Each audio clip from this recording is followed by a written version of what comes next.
Imagine waking up one morning to find 40 truckloads of rotting flood debris dumped across your property without your permission. Fallen trees, shattered fence posts, broken timber soaked in river mud. The town didn't ask. They didn't apologize. They simply decided that the low-lying land belonging to a single woman living alone was the perfect place to dump their problem. And when she complained, the officials shrugged their shoulders and told her to deal with it. What happened next would make every single person who dismissed her eat their words. This is the story of how one woman turned a mountain of garbage into a thriving business that now has customers waiting months just to buy from her. And it all started with the worst kind of betrayal a community can inflict on one of its own. If you love stories like this, make sure to hit that like button and subscribe, because we bring you incredible tales every single week, and I want to hear from you. Drop a comment down below and tell me where you're watching from today. Now let me take you back to the beginning. Margaret Holloway was 53 years old and had lived on her family's land her entire life. The property sat in a shallow valley about 2 miles outside of a small town called Ridgewater in the rural Midwest. Her grandfather had built the original farmhouse back in 1926, and 3 generations of Holloways had worked that soil, raised cattle, and made an honest living from the land. But times had changed. Margaret's husband Daniel had passed away 6 years earlier from a heart attack that came without warning. One morning he was fixing the tractor engine, and by noon he was gone, just like that. The life they had built together, the plans they had made for their retirement years, all of it vanished in a single afternoon. Margaret had considered selling the property after Daniel died. The farmhouse was too quiet. The fields felt too empty. Her 2 children had moved to cities hundreds of miles away, building lives of their own, and they gently encouraged her to join them. "Start fresh," they said. "You don't need to carry that burden alone." But Margaret couldn't bring herself to leave. This land held every memory she cherished.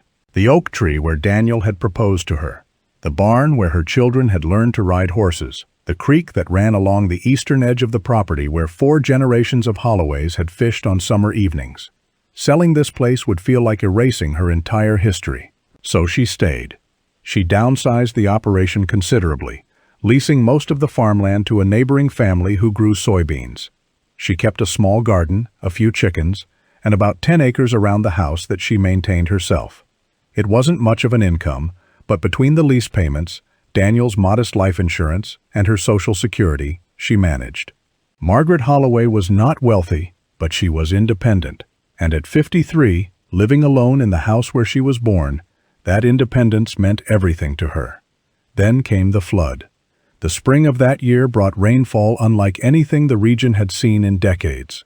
It started in late March and simply never stopped. Day after day, week after week, the rain fell. The ground became saturated, the creek swelled, and on April 14th, the river that ran 12 miles north of Ridgewater burst its banks in spectacular fashion. The flooding devastated the northern part of the county. Homes were destroyed, roads washed out, farms that had operated for a century found themselves underwater. The damage was catastrophic, and the recovery effort that followed would take years. Margaret's property was spared the worst of it. Her land sat on slightly higher ground than the areas closest to the river, and while the creek behind her house overflowed and flooded her lower pasture, her home and barn remained dry. She considered herself fortunate. So many others had lost everything. What she didn't know was that her good fortune was about to be twisted into something ugly. In the weeks following the flood, the county government faced an enormous problem. Thousands of tons of debris needed to be cleared from public roads, parks, and municipal property. Fallen trees blocked highways. Shattered buildings had collapsed into streets. The wreckage was everywhere, and it all needed to go somewhere. The county hired private contractors to handle the removal, and one of those contractors was a company called Brandt Hauling, owned by a man named Gerald Brandt. Gerald had grown up in Ridgewater and had known the Holloway family for decades. He had also, according to local gossip, carried a grudge against Margaret's late husband Daniel over a business deal gone wrong some 20 years earlier. The details were murky. Something about a disputed property line and a handshake agreement that Daniel had supposedly broken. Whether the grudge was justified or imagined, nobody really knew. But Gerald Brandt had a long memory. When Gerald received the county contract to clear debris from the northern flood zones, he faced a problem. The designated county disposal site was nearly 30 miles away, and hauling that distance meant burning fuel, burning time, and cutting into his profit margins. He started looking for shortcuts, and that's when he remembered Margaret Holloway's lower pasture. The land sat in a natural depression, invisible from the main road, and Margaret lived alone, with nobody to witness what might happen there. Gerald made some phone calls, spoke to a few county officials who were overwhelmed with bigger problems, and somehow received verbal permission to use the Holloway property as a temporary staging area for sorted materials that would be moved later. At least, that's what the paperwork claimed. Temporary staging area, sorted materials, moved later. What actually happened was something very different. On May 3rd, Margaret was working in her garden when she heard the rumble of heavy trucks coming up her private drive. She walked around the side of her house and stopped cold. A convoy of dump trucks was rolling across her property, heading toward the lower pasture like they owned the place. She ran after them, waving her arms and shouting, but they didn't stop. By the time she reached the pasture, the first truck was already raising its bed, dumping a massive load of debris onto her land. Trees, branches, broken boards, fence posts, twisted metal, roofing shingles, all of it covered in river mud, tangled together in a rotting mess. Margaret screamed at the driver to stop. He barely glanced at her, said he had authorization, said she should take it up with the county. 3 more trucks dumped their loads before she could get anyone on the phone. By the end of that first day, her lower pasture looked like a war zone, and the trucks kept coming. Over the next 2 weeks, Gerald Brandt's crews dumped an estimated 40 truckloads of flood debris onto Margaret Holloway's property. The pile grew and grew until it covered nearly 2 acres of her land, rising in places to 12 feet high. The smell was unbearable. Rotting vegetation, dead fish, and stagnant water mixed into a stench that drifted all the way to her house. Margaret tried everything to stop it. She called the county offices repeatedly, but nobody would take responsibility. She was transferred from department to department, put on hold, told to call back, or simply disconnected. The few officials who actually spoke to her gave contradictory answers. One said the dumping was authorized. Another said it wasn't their jurisdiction. A third said she should hire a lawyer if she had a complaint. She drove to the county courthouse and demanded to see the paperwork authorizing the use of her land. After hours of waiting, she was shown a single document with her name misspelled, claiming that the property owner had granted verbal permission for temporary debris storage. Margaret had never spoken to anyone. She had never given permission for anything. The document was either a lie or a forgery, and nobody seemed to care which. Gerald Brandt himself was impossible to reach. His office said he was in the field. His employees said they were just following orders. When Margaret finally confronted him at a gas station 3 weeks after the dumping began, he smiled at her in a way that made her skin crawl. "Sorry about the inconvenience, Marge," he said, using a nickname she hated. "County said your land was available. Take it up with them." Then he drove away, leaving her standing there with clenched fists and tears of frustration burning her eyes. The worst part wasn't the debris itself. The worst part was how the town responded. Word spread quickly in a small community, and the story that circulated was not the truth. According to the gossip at the diner, the feed store, and the church parking lot, Margaret Holloway had offered her land for debris storage because she was hoping to get some free firewood out of the deal. According to some versions, she had even been paid. According to others, she was just complaining now because she hadn't realized how much work it would be to clean up. Not one person considered that she might be a victim. Not one neighbor showed up to ask if she needed help. Not one friend called to check on her. Margaret Holloway had lived in this community her entire life, and when she needed support, she found herself completely alone.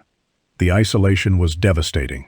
For weeks, she barely left her property, too ashamed and angry to face the whispers and the sidelong glances. She lost weight. She stopped sleeping through the night.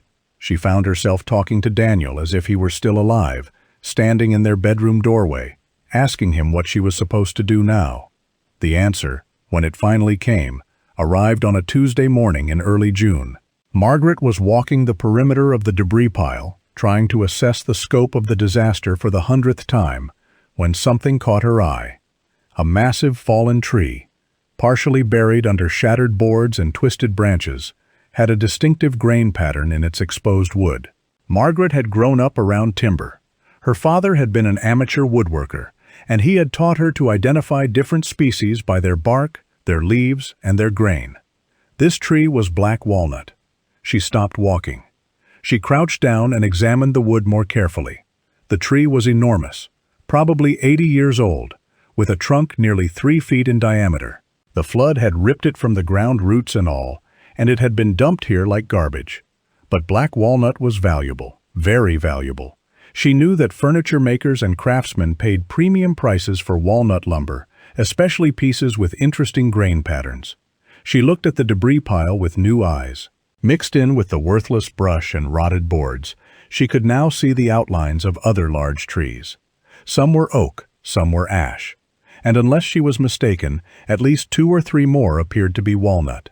For the first time since the dumping began, Margaret Holloway felt something other than despair. She felt curiosity. She spent the next 3 days doing research. She drove to the library in the next town over, since she didn't want anyone in Ridgewater to know what she was looking into. She read about lumber prices, timber salvage, and the growing market for reclaimed wood. She learned that urban furniture makers and interior designers were paying extraordinary prices for barn wood, river-recovered timber, and other materials with what the industry called character and provenance. Flood-damaged wood, she discovered, was actually prized by certain buyers. The water exposure created unique patterns in the grain. The weathering added color variations that couldn't be replicated artificially, and the story behind the material, the idea of wood that had survived a natural disaster and been given new life, appealed to customers who wanted their furniture to mean something. Margaret did the math. If even 10% of the debris on her property was usable hardwood, and if she could process it into lumber and sell it to the right buyers, she might be looking at tens of thousands of dollars worth of material. The town had dumped a fortune on her land and called it garbage. But there was a problem. Margaret didn't know how to run a sawmill. She didn't have the equipment to process timber, and she certainly didn't have the money to hire someone else to do it. She decided to learn. The first person she called was a retired sawyer named Bill Hendricks, who lived about 40 miles away. She had found his name in an old trade magazine at the library, and when she explained her situation, he agreed to come look at the debris pile. Bill was 71 years old with hands like leather and eyes that had spent a lifetime evaluating timber. He walked the pile slowly, pulling aside branches, examining trunks, occasionally scraping mud away to see the wood beneath. Margaret followed him silently, terrified that he would confirm what everyone else seemed to think, that she was sitting on a worthless mountain of garbage. After nearly 2 hours, Bill stopped walking. He turned to look at her with an expression she couldn't quite read. "You know what you got here?" he asked. Margaret shook her head. "You got maybe 20,000 board feet of usable hardwood buried in this mess. Maybe more. Black walnut, white oak, red oak, some ash, and if I'm not mistaken, there's a cherry tree over there that's worth a small fortune all by itself. Somebody cleared a lot of old homestead property after that flood, and all of it ended up on your land." Margaret felt her heart pounding. "What's it worth?" Bill scratched his chin. "Depends on how you sell it. If you haul it to a commercial mill, they'll give you maybe $2,000–3,000 for the lot. They'll process it and sell it themselves and keep most of the profit. But if you mill it yourself and sell direct to buyers who want reclaimed floodwood, you're looking at different numbers entirely. Walnut slabs going for $20–30 a board foot to the right customers. That big walnut tree alone could bring in $8–10,000 if you cut it right." Margaret stared at him. "I don't know how to mill lumber." Bill smiled. The first genuine smile she had seen from anyone in months. "Well," he said, "I guess you're going to learn." What followed was the most difficult 6 months of Margaret Holloway's life, and in a strange way, the most fulfilling. Bill Hendricks became her teacher, her mentor, and eventually her friend. He couldn't do the physical work himself anymore, but he had decades of knowledge to share, and he seemed genuinely delighted to have a student who listened carefully and worked hard. 3 or 4 days a week, he would drive out to Margaret's property and spend hours explaining the craft of lumber processing. She learned about different saw types and blade configurations. She learned how to read grain patterns and identify defects that would affect the wood's value. She learned about drying methods, moisture content, and the critical importance of proper stacking to prevent warping. She learned about the business side too, how to find buyers, how to price her materials, and how to market the unique story of flood-recovered timber. The physical labor was brutal. Before she could even begin processing the valuable hardwoods, she had to sort through the debris pile by hand. Every piece of worthless brush had to be moved. Every rotted board had to be separated and piled for burning. Every tangle of branches had to be cut apart and cleared away. She worked alone for the first 3 months. Every morning at dawn, she was out there in work boots and heavy gloves, pulling and dragging and cutting. The debris pile had its own ecosystem by then, home to snakes and rats and clouds of mosquitoes that left her arms covered in welts. The smell never seemed to diminish, and the mud, that endless river mud, caked on everything and turned the ground into a sucking quagmire after every rain. People driving past on the county road could see her working. They slowed down to look, then sped up again, probably laughing at the crazy widow woman covered in mud and wrestling with garbage. Margaret knew they were watching. She knew what they were saying, and she learned to use that anger as fuel. Every cruel comment she overheard, every dismissive glance she received in town, every time someone asked if she was still messing around with that junk pile, she filed it away in a part of her mind where she kept her motivation. She was going to prove every single one of them wrong. She was going to make something valuable from the garbage they had dumped on her. And when she succeeded, she was going to enjoy their discomfort immensely. By late August, she had cleared enough of the debris to begin the real work. She rented a portable sawmill, a small machine that cost $200 a week, but could turn logs into lumber right there on her property. The first tree she milled was a modest white oak, and the learning curve was steep. Her early cuts were uneven, wasteful, embarrassing. But Bill was there to guide her, and slowly, painfully, she improved. She processed that first oak over 3 days, producing a small stack of rough-sawn boards that Bill pronounced acceptable for a beginner. Then she moved on to a larger oak, then an ash, building her skills with each tree before finally approaching the big walnut. The black walnut was a masterpiece hidden inside a muddy log. When she made the first cut and saw the dark, swirling grain emerge from the wood, she actually gasped out loud. Bill had tears in his eyes. "That's what it's about," he said quietly, "finding the beauty inside the mess." Margaret processed that walnut tree into 18 slabs, each one carefully cut to maximize the grain patterns, each one photographed and documented for potential buyers. The wood had unique markings from its time in the floodwaters, subtle color variations and mineral staining that gave each piece individual character. She had never seen anything so beautiful. Now she needed to sell it. This was where the real business education began. Margaret knew nothing about marketing, nothing about finding customers, nothing about the world of high-end furniture makers and interior designers who might pay premium prices for her lumber. But she knew how to learn, and she had a new weapon that hadn't existed when she was younger: the internet. With help from her daughter who lived in Chicago, Margaret created a basic website featuring photographs of her lumber and the story behind it. She called her business Holloway Reclaimed, and the tagline was, "Beauty from the Flood." She described how the timber had been abandoned, dismissed as worthless, and brought back to life through careful craft. She joined online forums for woodworkers and furniture makers. She posted pictures of her walnut slabs on social media platforms she barely understood. She reached out directly to craftsmen whose work she admired, introducing herself and offering samples of her lumber. The response was slow at first. Weeks went by without any serious inquiries.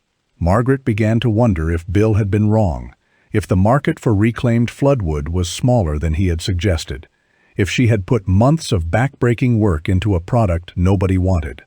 Then, on a cold morning in October, she received an email that changed everything. The message was from a furniture maker in Minneapolis named Anders Lindgren. He specialized in high-end custom tables for restaurants and corporate clients, and he had seen Margaret's photographs on a woodworking forum. He wanted to know if the walnut slabs were still available and if she could ship them. Margaret's hands were shaking as she typed her reply. Yes, the slabs were available. Yes, she could arrange shipping. What did he need? Anders requested 3 of her largest walnut slabs for a commission he had received from a new restaurant opening downtown. The client wanted live-edge tables with character and history, and Anders thought the flood-recovered walnut would be perfect. He offered $1,500 per slab, plus shipping, $4,500, for 3 pieces of wood from a tree that had been dumped on her land as garbage. Margaret sat at her kitchen table and cried. The sale to Anders Lindgren was the beginning. He was thrilled with the lumber when it arrived, and he posted photographs of the finished tables on his professional accounts with full credit to Holloway Reclaimed as the material source. Other furniture makers saw those posts and reached out to Margaret directly. One commission led to another referral, which led to another inquiry. By December, she had sold every piece of walnut from that first tree and had started processing the second. The oak was moving too, finding buyers among craftsmen who appreciated its flood-marked character. Even the ash and cherry found customers willing to pay premium prices for materials with a story behind them. Meanwhile, the debris pile was shrinking. Margaret had hired 2 local teenagers to help with the sorting and clearing, paying them well and teaching them the same lessons Bill had taught her. The worthless materials were burned or hauled away, leaving only the valuable timber behind. Where an ugly mountain of garbage had once stood, a neat operation was taking shape, with organized log stacks, a covered milling area, and a drying shed that Margaret had built herself, with lumber she had processed on site. The transformation was visible from the road now. People who drove past could see the change, and slowly, grudgingly, they started to pay attention.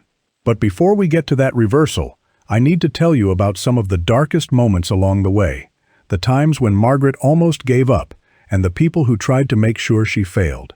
The first major obstacle came from an unexpected source, the county government.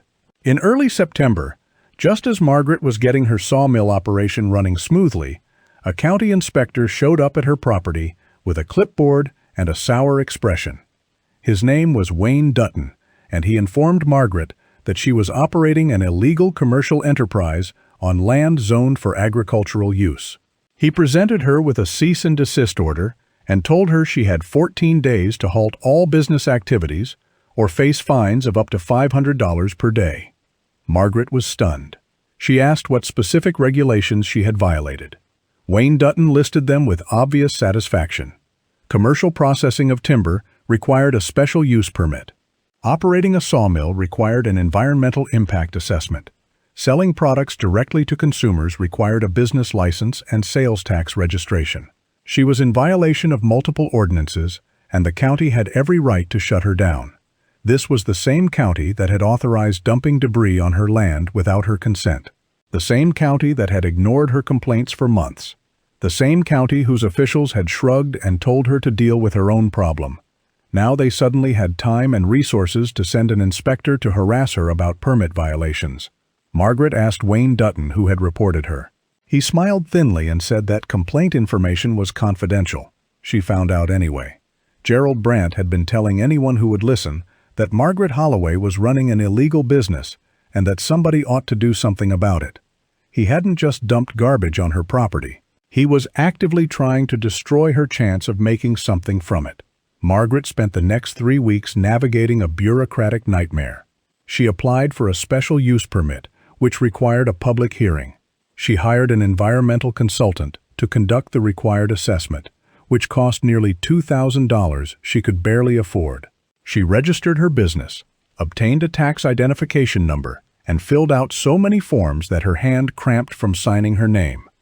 The public hearing was the worst part. It was held on a Tuesday evening at the county courthouse, and Margaret was required to present her case to a board of 5 commissioners who would decide whether to grant her permit. The meeting was open to the public, and to her dismay, the room was packed. Gerald Brandt was there, sitting in the front row with his arms crossed and a smirk on his face. Several of his employees sat nearby, forming a visible wall of opposition. Other community members filled the remaining seats, some curious, some hostile, and a few who Margaret recognized as people who had spread rumors about her over the past months. She was required to speak first, explaining her business plan and why it was compatible with the agricultural zoning of her property. Her voice shook as she talked about the flood debris, the timber recovery process, and her hopes for Holloway reclaimed. She could feel the hostility in the room, the judgment radiating from people who had already made up their minds. Then came the public comment period, and that was when things got truly ugly. Gerald Brandt stood up first. He said he was concerned about increased truck traffic on the county road. He said sawmill operations created dangerous noise levels for neighboring properties.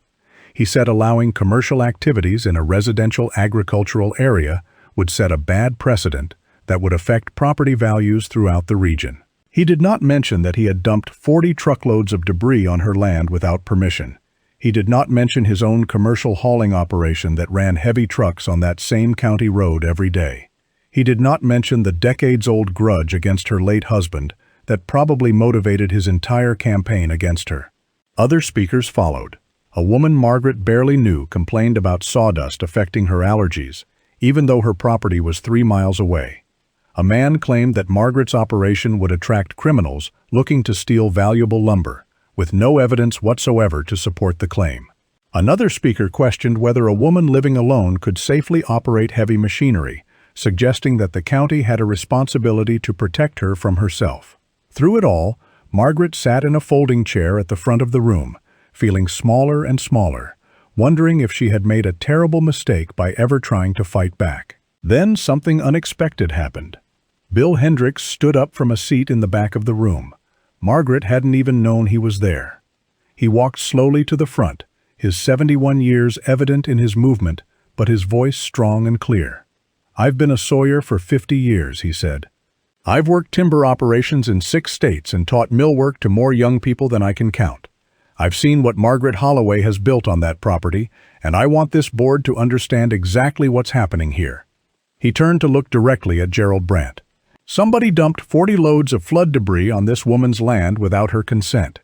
Anybody here want to dispute that? No? Okay then. That debris included valuable hardwood timber that was dismissed as garbage. Margaret Holloway saw what nobody else could see.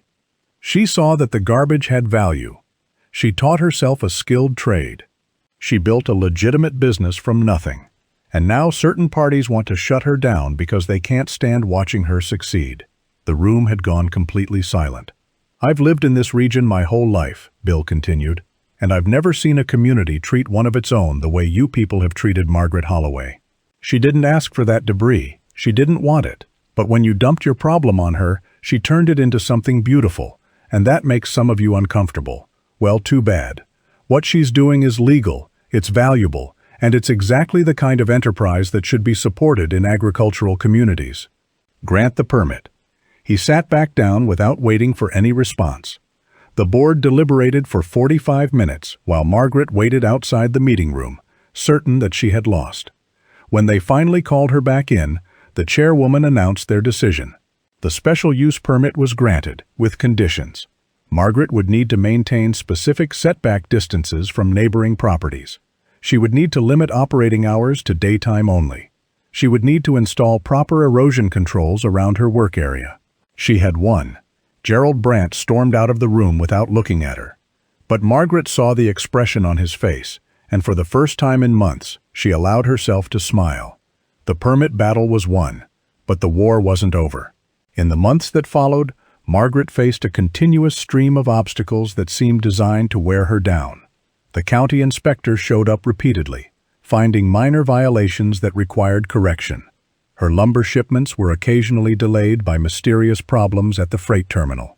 Rumors circulated that her wood was inferior quality, that her business was failing, that she was about to give up and sell the property.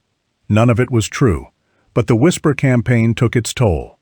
Margaret found herself avoiding town whenever possible, buying supplies in the next county over, just to escape the hostile glances and loaded comments. The loneliness was sometimes overwhelming. She would work all day in the mud and sawdust, then come home to an empty house where nobody asked about her day, nobody shared her small victories, nobody helped carry the weight of her fears and frustrations. Some nights she sat at her kitchen table and wondered if she was crazy, if everyone in town was right, if she should just sell the land and move away and try to forget that any of this had ever happened. But every time she was ready to quit, something would pull her back. An email from a customer raving about the beauty of her lumber. a photograph of a finished table made from her walnut slabs, a check arriving in the mail that proved her work had real value. And always, always, the memory of Daniel, the way he had believed in her through their entire marriage, the way he would have encouraged her to keep fighting. She wasn't going to let them win. She wasn't going to let Gerald Brandt and the gossips and the doubters drive her off the land where 4 generations of Holloways had lived and worked and loved. This was her home. This was her legacy. And she was going to make it something her grandchildren could be proud of. By the spring of the following year, Holloway Reclaimed was thriving in ways Margaret had never imagined possible. The debris pile was completely gone. In its place stood a proper lumber processing facility, modest but professional, with a permanent sawmill shed, a climate-controlled drying room, and organized storage racks holding thousands of board feet of reclaimed hardwood. Margaret had stopped renting equipment and purchased her own sawmill outright, a used but well-maintained machine that Bill Hendricks had helped her find. Her customer list had grown to include furniture makers in a dozen states, interior designers from New York and Los Angeles, and several restaurant chains that specifically sought out reclaimed materials for their environmental story and unique aesthetic. She had a website with professional photographs, a social media presence managed by her daughter, and a 3-month waiting list for her most desirable materials. She had also started something new. Beyond selling raw lumber, Margaret had begun collaborating with local craftsmen to create finished products under the Holloway Reclaimed brand.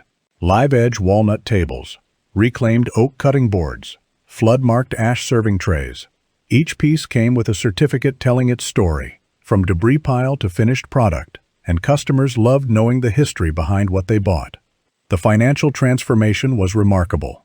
In her first full year of operation, Holloway Reclaimed generated over $80,000 in revenue. After expenses, Margaret cleared more money than she had ever earned in a single year of her life. She paid off the remaining mortgage on her property. She built an emergency fund for the first time since Daniel's death. She sent her grandchildren gifts that made her children call and ask, only half-jokingly, if she had won the lottery. But the money wasn't even the best part. The best part was what happened in the community. It started slowly. A few people who had been neutral during her struggles began stopping by the property to see what she had built. They asked questions, examined her lumber, and left with grudging respect. Word spread that the crazy widow with the debris pile had actually turned it into something impressive. Then came the visitors from outside the community.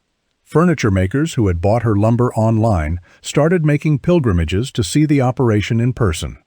A reporter from a regional magazine wrote a feature story about Holloway Reclaimed, complete with photographs of Margaret standing proudly in her mill shed.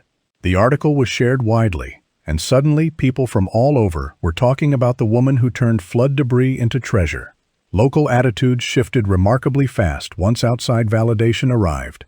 The same people who had spread rumors about Margaret began claiming they had supported her all along. The same people who had avoided her in town started seeking her out to congratulate her. The same people who had laughed at the crazy widow covered in mud suddenly wanted to introduce her to their visiting relatives as proof that Ridgewater produced successful entrepreneurs. Margaret watched this transformation with a mixture of satisfaction and bitterness. She hadn't forgotten the isolation and cruelty of those early months. She hadn't forgotten who had stood against her and who had stayed silent when she needed support. But she also recognized that carrying grudges would only poison her own happiness, and she chose, deliberately and consciously, to focus on the present instead of the past. Most of the community, anyway. There was one exception. Gerald Brandt never apologized. He never acknowledged what he had done. When Margaret's success became undeniable, he simply stopped talking about her entirely, as if ignoring her existence could somehow erase his role in her story. He continued running his hauling business, continued serving on the local business council, continued acting as if he were a respected pillar of the community. But people remembered. Even if they didn't say it out loud, they remembered who had dumped debris on a widow's land, who had tried to shut down her business, who had done everything possible to ensure her failure. Gerald Brandt's reputation had suffered in ways that weren't immediately visible, but were absolutely real. Contracts he had expected to win went to competitors. Invitations to community events became less frequent. People who had once deferred to his opinions began questioning them. Justice, Margaret learned, sometimes arrives quietly. 2 years after the flood, Margaret Holloway stood in the covered mill shed that occupied the ground where her debris pile had once rotted in the sun. Bill Hendricks stood beside her, older and frailer now, but still sharp-eyed and proud of the student who had exceeded all his expectations. They were waiting for a television crew. A national morning show had heard about Holloway Reclaimed and wanted to do a segment on the business. They were particularly interested in what they called the Phoenix from the Ashes angle, the story of a woman who had transformed disaster into triumph against all odds. Margaret had been nervous about the interview for weeks, uncomfortable with the attention, and worried about saying something foolish on camera. But Bill had convinced her that the exposure would be good for the business, and that her story deserved to be told. "You know what I've been thinking about," Bill said as they watched the crew van turn onto her property. Margaret shook her head. "I've been thinking about all those people who drove past here 2 years ago and saw a woman standing in the mud, sorting through garbage, covered in sweat and river slime. They thought you were pathetic. They thought you were crazy. They thought they knew exactly what they were looking at." He smiled, the same gentle smile she had come to know so well. They had no idea. They couldn't see what was really happening. They couldn't see that every piece of wood you pulled from that pile, every hour you spent learning and working and refusing to quit, it was all building toward this moment right here. They thought they were watching a failure. They were actually watching a beginning. Margaret felt tears threatening and blinked them back. The television crew was getting out of their van now, hauling equipment and looking around at the property with evident interest. "Thank you, Bill," she said quietly, "for everything." "Thank yourself," he replied. "I just showed you how to run a sawmill. You did the hard part. You believed it was possible when nobody else did. You kept going when you had every reason to stop. That was all you." The interview went beautifully. Margaret told her story with honesty and emotion, from the shock of the dumping to the despair of the early months to the slow discovery of hope buried in the debris. The host asked about the business, the customers, the future plans. Margaret answered thoughtfully, giving credit to Bill for his mentorship and to the furniture makers who had taken a chance on her lumber. When the segment aired the following week, the response was overwhelming. Orders flooded in. Emails arrived from people all over the country sharing their own stories of setbacks and comebacks. Other news outlets picked up the story and requested their own interviews. Holloway Reclaimed had to stop accepting new orders temporarily because Margaret simply couldn't keep up with the demand. She began seriously considering expansion, maybe hiring additional workers, maybe purchasing more equipment, maybe even teaching classes in timber salvage the way Bill had once taught her. The debris pile that had been dumped on her land without permission, the garbage that everyone said was worthless, had transformed into a business with a national reputation, a waiting list of eager customers, and more opportunity than she could